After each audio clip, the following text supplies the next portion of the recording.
Leonardo Vargas was a well-known and incredibly wealthy businessman owning a chain of luxury hotels. A young and extremely attractive bachelor at around 35, he often graced the covers of popular magazines. Many socialites dreamed of winning Leonardo's favor, but he seemed to think only about his work. He rarely attended social events, mostly focusing on his business. Each year, he increased his capital, becoming an even more desirable catch. Leonardo was perfectly content with his situation. He lived in a spacious penthouse on the top floor of a massive building in the city center. An elderly maid cleaned his apartment daily, did the laundry, cooked excellent meals, and took care of the everyday needs of the wealthy businessman. When he returned from work, he would sit in his favorite chair by a wall-sized window, enjoying a drink while watching the city lights. Additionally, Leonardo often read books in the evenings, a secret passion he never mentioned in interviews. He believed that books made him who he was because the stories he devoured as a child inspired him to dream bigger. Leonardo came from a rather poor family, with 2 sisters and a younger brother. However, his love for adventure novels fostered a passion for travel. He embarked on his first journey at the age of 14, hitchhiking with his best school friend to a neighboring city.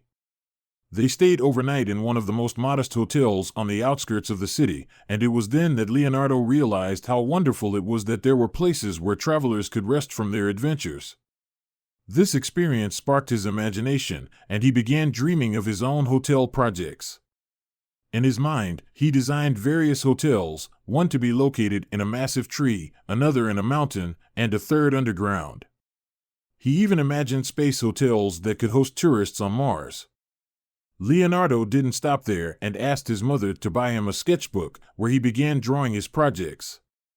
He kept the sketchbook carefully in his desk drawer, showing it only to his closest friends, who admired his imagination. Finally, Leonardo had the opportunity to share his ideas at a school conference. The teachers and the school principal appreciated the boy's project and advised him to pursue a career in design and architecture. Grateful for their support, Leonardo started preparing to enter university. None of his family believed he could make his plan a reality and get a scholarship, but Leonardo worked diligently, often staying up late with his textbooks. When his friends knocked on the door with a soccer ball in hand, Leonardo would just shake his head and return to his books and notebooks. From his reading, he already knew that only perseverance and determination would help him achieve his goal. Indeed, he succeeded. Leonardo was admitted to the university's architecture program, specializing in design. His parents couldn't believe it for a long time, but they were very happy and proud of their son. Leonardo threw himself into his studies. It was during this time that he met Isabel, a beautiful, tall girl with blonde hair and gray eyes who seemed like an angel to him. Leonardo fell madly in love with her. With his scholarship money, he bought her flowers, chocolates, and took her to the cinema and theater. Isabel condescendingly accepted his courtship. She came from a very wealthy family and studied in the paid department. Leonardo completely lost his head and even forgot about his studies for a while. However, for Isabel, his love was just a game. When she grew tired of pretending, she stopped answering his calls and started dating one of the most popular guys in the faculty, a rich and arrogant young man who was the object of many girls' dreams. Leonardo's heart was broken, and he vowed to do everything possible to become rich and prove Isabel wrong. "I swear she'll regret it when she finds out how great I am," he said to his best friend, who also studied on a scholarship like Leonardo. His friend just nodded, not believing it was possible. However, Leonardo kept his word. He graduated from university with honors and was immediately offered a good job. One of his favorite professors put in a good word for him. The company where Leonardo started working was one of the leading construction firms in the country, collaborating with international partners. Over the course of 2 years, Leonardo traveled extensively for work, gaining new experiences, valuable contacts, and expertise. After his contract expired, he left the company that had taught him everything he needed and started his own business. Initially, it was very difficult for the young man, and he was even ready to give up. But the thought of Isabel, to whom he had vowed to prove himself, often kept him going. Finally, Leonardo's persistence paid off, and his business began to thrive. He started collaborating with new business partners, and together they launched their first major project, constructing a glass hotel on the roof of a skyscraper in the city center. Then there were other interesting ideas they brought to life: a ship-shaped hotel, an octopus-shaped hotel on the seashore, and a hostel inside an airplane. Many of these projects originated from Leonardo's sketchbook, which made him very proud. This is how he became a wealthy businessman admired by many young beauties, though he had little interest in them. Vargas did not intend to stop there. He wanted to bring new ideas to life and travel the world. One evening, as Leonardo was sitting in his favorite chair with a book, his business partner, Antonio, called. They were the same age and communicated like best friends. They used to dine together often and spend weekends in interesting places, but then Antonio got a girlfriend named Rosa and began spending most of his free time with her. This didn't bother Leonardo at all. He took such things philosophically. "Listen, brother, we have a chance to reach a new level and make good money," Antonio said. As usual, without greeting, he always got straight to the point, considering formalities a waste of precious time. "How?" Leonardo immediately engaged. For him, business had long become an exciting game in which he would never pass up the chance for a new upgrade. One of the major foreign businessmen, Alessandro Rossi, is interested in our hotels. He wants to build something similar in his country. Moreover, he is extremely intrigued by your imagination and would like to collaborate with us on a long-term basis to create a couple more unique projects. However, after studying his history, I can confidently say that if he is satisfied, he won't stop there. So, as you understand, brother, this is a big fish we can't miss. Excellent, Leonardo replied. Did you tell him we're in? Antonio hesitated for a moment. That's the thing, brother, there's a catch here, he finally said. What? I'm sure we can solve any issue. Antonio cleared his throat. It's very delicate, he began. Alessandro Rossi has a fiancée. I'm very happy for him, Leonardo smiled. And he is very, very jealous, Antonio concluded. Leonardo was momentarily stunned, not expecting this twist. What do you mean? He asked. As his assistant confidentially told me, Antonio explained, Alessandro Rossi has a tradition for business to go well. He periodically meets with his business partners. From what I understand, this happens almost every week. Oh heavens, Leonardo groaned. Where will I find the time? Yes, Antonio nodded. And that's why Alessandro is very interested in each of us attending the business dinners he organizes with a girlfriend, better with a fiancée, even better with a wife. Leonardo laughed. As for me, everything is clear. Next week, I'm going to propose to Rosa, Antonio confessed sincerely. But what about you, an incurable bachelor? Leonardo thought hard. Do you have anyone in mind? Antonio asked cautiously. Not yet, but I will, Leonardo quickly replied. Business always came first for him, and if he needed a fiancée, he would get one as soon as possible. Excellent. Then I'll tell Alessandro that you'll come with your beautiful dark-haired, blue-eyed friend. Leonardo was taken aback. Why exactly like that? I think such girls suit you, Antonio replied with a laugh. Maybe he's right, thought Leonardo. Remembering Isabel, he sighed. In any case, arrogant blondes definitely don't suit me. The next morning, the first thing Leonardo did was contact his assistant. I need you to find me a fiancée, he said without any preamble. There was a moment of silence on the other end of the line. Excuse me, Senor Vargas, the poor girl asked.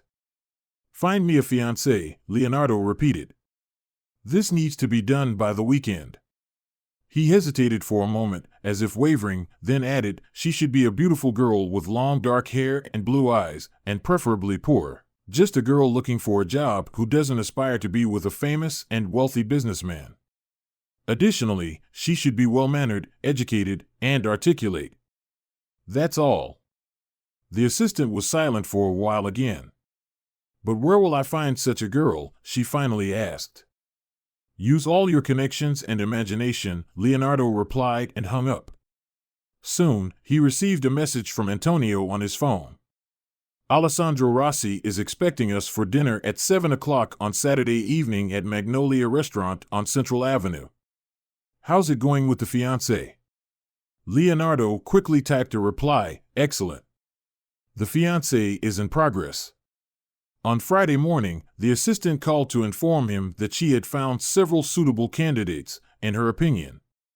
"Do you want to meet them personally to understand who you'll be dealing with, Senor Vargas?" she asked. Leonardo decided it was necessary. He had to make a choice and, at the same time, brief the chosen girl. He told the secretary he would be in the office in an hour. "Please invite the candidates you selected by that time." "Okay," the assistant replied. Exactly an hour later, Leonardo was taking the elevator to his office. For some reason, his heart was pounding, but he managed to calm it down. After all, he was not expecting dates but business interviews, even if with potential fiancés. Finally, the elevator reached the 12th floor where Leonardo's office was located. He entered the reception area, and the assistant said that the first girl, Señorita Ramirez, was already waiting for him. Nodding, Leonardo entered his office and saw a girl with long dark hair braided into a plait. She was wearing a gray suit, a jacket under which a white blouse peeked out, and a long skirt. Black shoes with low, stable heels completed the strict outfit. The girl looked at him, and Leonardo noted that the assistant had meticulously met all his requirements. His potential fiancée had blue eyes. He decided to make sure the girl could hold a conversation and spoke to her. "Señorita Ramirez, it's a pleasure to meet you. I am Leonardo Vargas." The girl stood up, and they shook hands like true business partners. In the process, Señorita Ramirez blushed deeply, which in turn embarrassed Leonardo. "Now I will briefly introduce you to the matter at hand and then ask a few questions if you don't mind," he said quickly, trying to hide his discomfort. The girl nodded, and they sat down in chairs opposite each other. Leonardo explained the nature of the job she would be expected to do. Hearing his words, the girl raised her eyebrow for a moment, then her face returned to a calm and inscrutable expression. "And now, if you don't mind helping me for a decent fee, we can proceed to a short interview." The young lady nodded again. It feels like she's mute, thought Leonardo. Nevertheless, he began asking her questions about her current occupation, education, and favorite activities. Before answering, Señorita Ramirez took a long time to gather her courage, but once she started, she couldn't be stopped. Listening to her torrent of speech, Leonardo felt disappointed. The girl stuttered, that's why she was hesitant to say a word, the man realized. When Señorita Ramirez finished, he thanked her politely and said he would call if the decision was favorable. The girl walked out, and Leonardo invited the next candidate. She was a very attractive girl, but her cold manner of communication put the man off. The third candidate was also beautiful but too tall for him. Leonardo didn't want to look ridiculous next to his bride. The fourth girl seemed too plain to him, the fifth too naive and silly. In the end, Leonardo didn't choose any of the candidates. Feeling deeply frustrated for wasting so much time, he went out to dinner at a restaurant. The man couldn't forget that he needed a bride as urgently as he needed air and unconsciously glanced around for a suitable candidate. There were many attractive girls around, but Leonardo didn't dare approach any of them. "I don't want to make a fool of myself. If the press finds out, they will laugh at me," he decided. Moreover, this whole charade would quickly reach Alessandro Rossi. That would be a complete failure. With these gloomy thoughts, Leonardo finished his cold dinner and went home. The next day, he woke up early, restless. He paced back and forth, thinking about where to find an unfortunate bride. A message notification sounded. Antonio had written to Leonardo again, "I hope you've settled the matter with the girl. Rossi is expecting both of us." Leonardo didn't reply, deciding that if worst came to worst, he would say he was sick and simply not go to the dinner. He took a shower, got dressed, and went into the city for breakfast. Leaving his car in the parking lot, the man walked towards his favorite cafe, where they served very tasty French toast and croissants in the mornings. On the way, he suddenly noticed a public library and, remembering that he had no new books, decided to go inside. Of course, Leonardo hadn't used libraries for a long time. All the books were ordered by his assistant. But because of all the fuss with the bride, the businessman had completely forgotten to send her a new list. This meant he was left without books for the weekend, which was like death to Leonardo. He really loved to read. Moreover, due to the absence of a bride, it seemed he would have to spend the night at home. Of course, Leonardo could have gone to any bookstore and bought the necessary copies, but the sight of the library suddenly evoked long-forgotten childhood memories. It was nostalgia that drew him to the heavy doors behind which lived thousands of stories. Leonardo pulled the door open and inhaled the unique scent of books with pleasure. He once again felt like a child standing on the threshold of new, unforgettable adventures. Entering the hall, Leonardo climbed the wide white staircase and walked into a room filled with many bookshelves. He started moving slowly along them, looking at the spines, completely forgetting about breakfast and other worries. The man was so engrossed that he didn't immediately hear a young girl in round glasses call out to him. Realizing that the new visitor hadn't heard her, she approached closer and repeated her question. "Are you looking for something specific?" the girl asked. Leonardo started and looked at her. The girl had long dark hair, blue eyes, and a sweet smile. Eva Martinez read the badge on her white shirt. Leonardo involuntarily looked her up and down. She was elegant and slim, wearing a short pleated skirt, funny white knee socks, and heavy army boots. The businessman began, completely forgetting why he had entered the library. "You." The girl smiled patiently, waiting for him to continue. "I was looking for books," Leonardo said. "Oh, that's wonderful. You've come to the right place. We have many," the girl joked sweetly. "Maybe you have specific preferences?" Leonardo couldn't focus on the conversation. All his thoughts were consumed by the upcoming dinner. What if I asked this lovely librarian to be my date for tonight? I wonder how she will react, he thought tensely. He felt himself sweating all over. Oh, why wasn't he Antonio? Antonio would immediately use his charm to win the girl over and easily take control of the situation. Leonardo was different. He always found it hard to meet new people. It turned out that even now, as a wealthy businessman, it was still difficult for him. "I love reading philosophical books," Leonardo finally managed to say. "Wonderful." Eva smiled. "Then let me guide you to the section where Socrates, Aristotle, and Plato are eagerly waiting for you." With these words, she walked lightly along the shelves, and Leonardo barely kept up with her. How does she walk so fast in those heavy army boots, he wondered. Finally, Eva led him to the shelves with hefty volumes on philosophy. "Here you go, choose whatever you like, and I won't disturb you." With that, she went to her desk, and Leonardo couldn't help but glance at her slender figure. He pretended to be choosing a book while desperately thinking about how to make the strange proposal that was swirling in his head. Finally, he picked the first book he saw and approached her.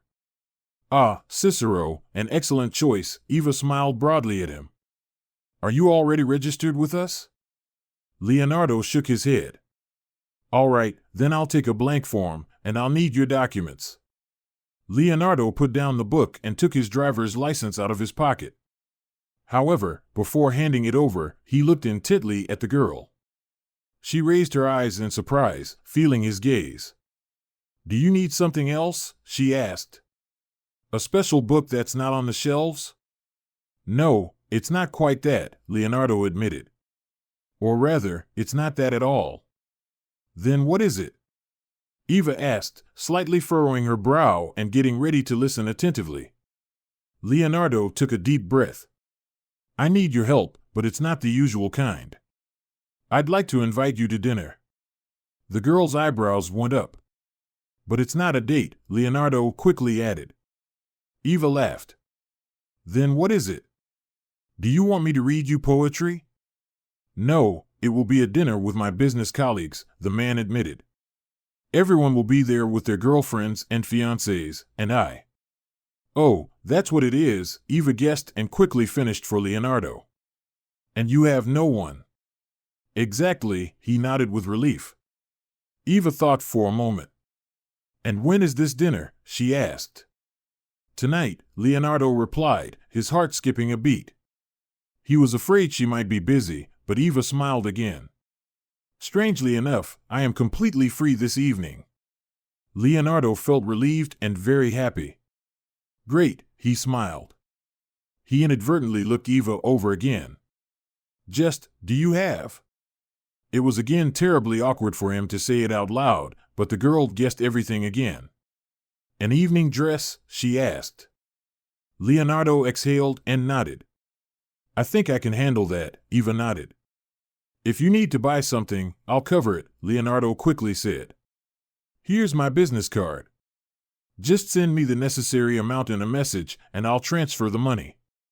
Eva took the business card and glanced at it. At that moment, Leonardo's phone rang, so he didn't notice how the girl's face darkened in an instant. It was Antonio calling. Leonardo moved towards the bookshelves and answered the call. Well, brother, you didn't reply to my message. Did you manage to find a bride or not?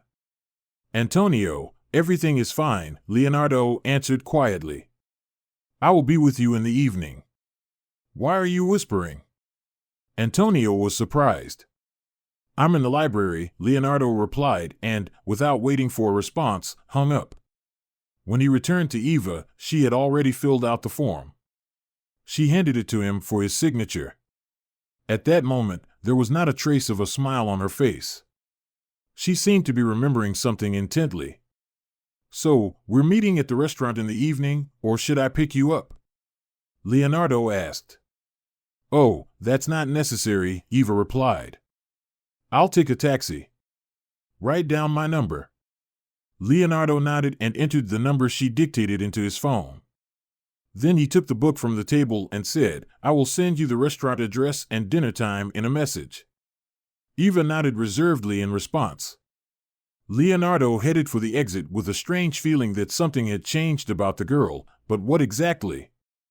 He felt that the warmth had suddenly been replaced by coldness and the friendly smile by strictness and even severity. But what could be the reason? Perhaps the girl just needed to get back to work. Leonardo shrugged. In any case, the task was done. He had found a suitable bride and could now go to dinner with Alessandro Rossi without worries. So why fret over trifles? If Eva didn't smile at the end, it didn't mean he did something wrong. Calming himself with this thought, Leonardo decided to forget about the last unpleasant feeling and focus on the upcoming matters. He finally had breakfast, then called his personal stylist and scheduled a meeting. At the dinner, he had to look his best, he decided. Closer to noon, he received a message from Eva. She sent him a photo of a beautiful evening dress. It was bright red, and Leonardo involuntarily imagined how good it would look on her. However, when he saw the price tag, the man coughed. The dress cost a fortune. Despite being more than wealthy, Leonardo never allowed himself to throw money around recklessly. Most often, he bought the most ordinary things, went to trivial cafes, and felt perfectly fine about it. Thanks to his poor childhood, he knew the value of money all too well. Of course, sometimes he had to buy expensive items to look respectable in the eyes of business partners, and today was one of those occasions. So he transferred the required amount to the account Eva indicated in the message and later paid for equally expensive shoes and a handbag. This girl decided to prepare thoroughly, the man thought. At exactly 7 o'clock in the evening, Leonardo parked his car at Magnolia Restaurant. He got out of the car and glanced at his reflection in the bright window of a nearby store. He was wearing a light suit, a white shirt with a bow tie, and leather shoes. Everything fit him perfectly. Leonardo adjusted his expensive watch on his wrist and headed to the entrance. Antonio and his girlfriend, Rosa, were already waiting for him at the table. Both looked more than splendid. Rosa was wearing a green velvet dress with an open neckline, and a pearl necklace adorned her neck. She had gathered her reddish-brown hair into an intricate hairstyle at the nape, with several wavy strands falling across her face. "Hello, friends," Leonardo greeted the young man and woman. "Hello, brother," Antonio greeted him. "You look great, but why are you alone?" "My bride will arrive by taxi any minute," Leonardo replied. "And where are Alessandro and his dear lady?" "They're delayed," Antonio replied. "There's a small traffic jam at the entrance to the city. Rossi wrote that he will be here in 30 minutes. Leonardo sat at the table next to Antonio, took out his phone from his pocket, and texted Eva, "Are you on your way?" She replied, "Yes, I'll be there in 5 minutes." "Great, I'll be waiting at the table," Leonardo responded and put his phone away. Antonio said something to Rosa and then turned to him. "Listen, brother, in our business dealings, everything has always been clean, right? We haven't broken the law or anything like that," he asked anxiously. "As far as I know, no. But why are you thinking about this now?" Leonardo wondered. Antonio nervously tapped his fingers on the table. "I heard that Rossi is very picky about such things. He himself is extremely honest and demands the same from his colleagues and partners. If our company has ever been involved in any dubious dealings, he will immediately refuse to cooperate." Leonardo thought for a moment, trying to recall anything. "No, I've always tried to conduct business as properly as possible. Unless there's something I don't know." Antonio nodded. "Then I think everything will go perfectly. Of course, unless your fiancée decides to ditch you," he laughed. But Leonardo was not in the mood for jokes. He was looking at a couple slowly approaching their table. He had only seen the man in photographs before, and it was Alessandro Rossi, a well-known businessman and their potential business partner. He was a tall, middle-aged man in his 50s.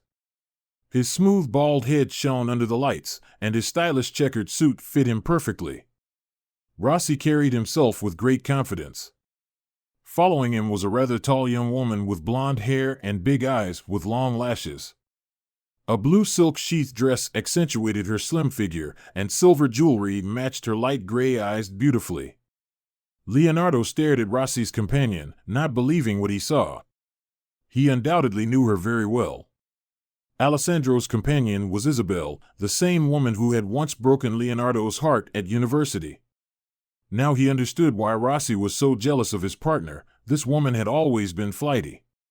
When the couple approached the table, the men stood up to greet Alessandro. Isabel gave Leonardo a languid look and extended her hand for a kiss. He shook it somewhat mockingly, unsure if Isabel had recognized him as she put on an indifferent expression. "In any case, everything between us is long in the past," Leonardo thought. "Glad to see you all in this beautiful place," Alessandro Rossi said good-naturedly. "My respects, Antonio, Rosa, Leonardo." "Oh, Leonardo, why are you alone? Where is your fiancée? Antonio said you would come to dinner with a lovely blue-eyed angel." Leonardo blushed, realizing that seeing Isabel had made him so nervous that he completely forgot about Eva. Collecting his thoughts, he was about to open his mouth and say that his partner would be there any minute when suddenly he heard a soft voice. "The blue-eyed angel has already arrived." Everyone, including Leonardo, looked up. Eva was standing at the table. She wore a modest dark blue dress and simple black shoes. Her hair was neatly tied in a bun at the nape of her neck, and she wore long, shiny earrings. Despite the obvious simplicity of her outfit, she looked very good. However, Leonardo expected a completely different effect. "Why didn't she come in the gorgeous red dress I bought?" he thought. Nevertheless, he stood up and put his arm around Eva. She exuded a coldness, but Leonardo had no time to think about it. He seated Eva next to him and smiled at everyone present. "This is Eva, my fiancée," he said. The girl smiled with dignity. "Oh, she is indeed lovely, despite her rather restrained taste," Alessandro commented. "I'm not used to luxury," Eva replied. "Commendable, commendable," Rossi responded. Leonardo smiled awkwardly. He didn't understand why Eva acted this way, but he knew that the only thing he could do was join the game, the rules of which no one had explained to him. Antonio was watching him intently, and Leonardo noticed that he also didn't understand anything and was therefore worried. Leonardo tried to reassure him with a look, but he wasn't sure if it worked. The waiter approached, and everyone started ordering. Isabel ordered shrimp and champagne. Rossi supported her, and Antonio and Rosa also placed their orders. "What will you have?" Eva asked Leonardo. "I think I'll go with plain rice," the girl replied seriously. "Plain rice?" laughed Alessandro. "Leonardo, are you not letting your fiancée eat properly?" Leonardo blushed, feeling embarrassed. "No, I would never." He caught Isabel's mocking glance and got completely flustered. "Oh, he has nothing to do with it," Eva said with regal calm. "I just watch my figure and try not to eat much after 6. Alessandro laughed good-naturedly as if he had heard a funny joke. "I like this girl," he said. Antonio joined Rossi in laughter, and the others started to smile too. "She's still a child," Isabel said patronizingly, and Leonardo felt irritation. Eva said nothing. The waiter brought drinks and light snacks, and a business conversation started at the table, which the women listened to but did not participate in. When the men had discussed work matters, Isabel turned to Eva. "So when do you and Leonardo plan to get married?" she asked. Eva shook her head. "We haven't set a wedding date yet," she said. "Oh, but why not?" "We're not in a hurry," Leonardo quickly answered for Eva. "Yes, you've always been quite slow," noted Isabel and suddenly winked at Leonardo. Alessandro looked at his friend in surprise.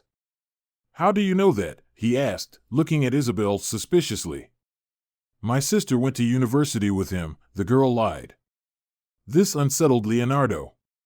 Isabel hasn't changed a bit, he thought, but said nothing out loud. The conversation smoothly shifted to other topics. Now Antonio and Rosa were in the spotlight. After some time, the waiter started bringing the ordered dishes. There was a lot of food, and it smelled more than delicious. A modest plate of rice was placed in front of Eva, each other almost every day, and after some time, they realized they couldn't live without each other. They fell in love, sharing their dreams and ambitions, and soon Leonardo proposed to Eva during a romantic dinner at the very restaurant where they first connected. Overwhelmed with joy, she said yes, and they exchanged heartfelt promises, sealing their commitment to each other.